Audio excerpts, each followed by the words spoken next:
জামা ষষ্ঠী সম্পর্কে জামা ষষ্ঠী আমার শুভেচ্ছা। তো এই জামা ষষ্ঠীতেও কাজে আসতে একটু ভালো লাগে না, কী করবো, কাজ তো করতেই হবে। তো যাই হোক,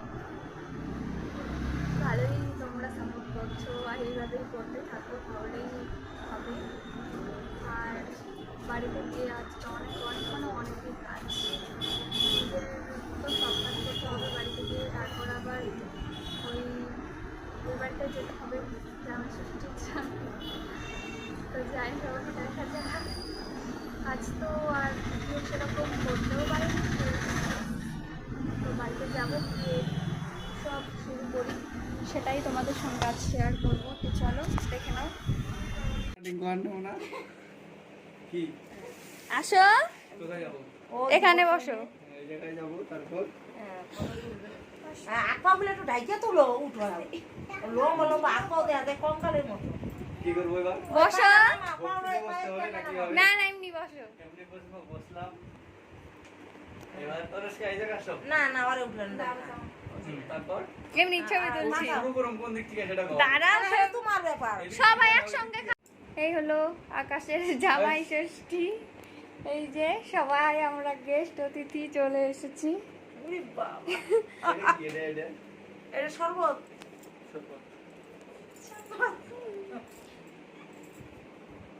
কেমন লাগছে বলো তোমার আজকে ফিলটা, বলো একটু।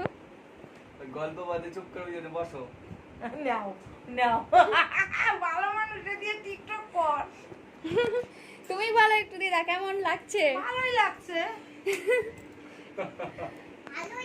এই হলো আমার দিদি, আর একটা দিদি একটু অসুস্থ, তার জন্য এখানে উপস্থিত নেই আমার ভাগ্নি।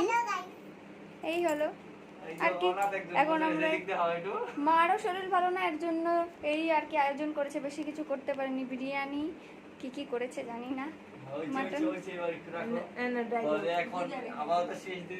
তো আজকের মতো এখন একটু খাওয়া দাওয়া করি নাকি?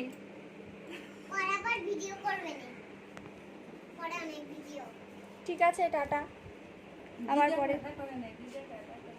দিদা একটু টাটা করে দাও। ঠিক আছে, এখন তাহলে খাওয়া দাওয়া শুরু করি। আজকে কিন্তু ভাতের থালা শাশুড়ি না দিলে কিন্তু খাইতে হয় না, নিয়ম। টাকা ওইদিকে।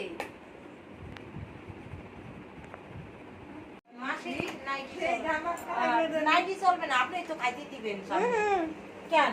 আজকে তো শাশুড়ি হাতে থাকে, এটা আবার কি অসুবিধা?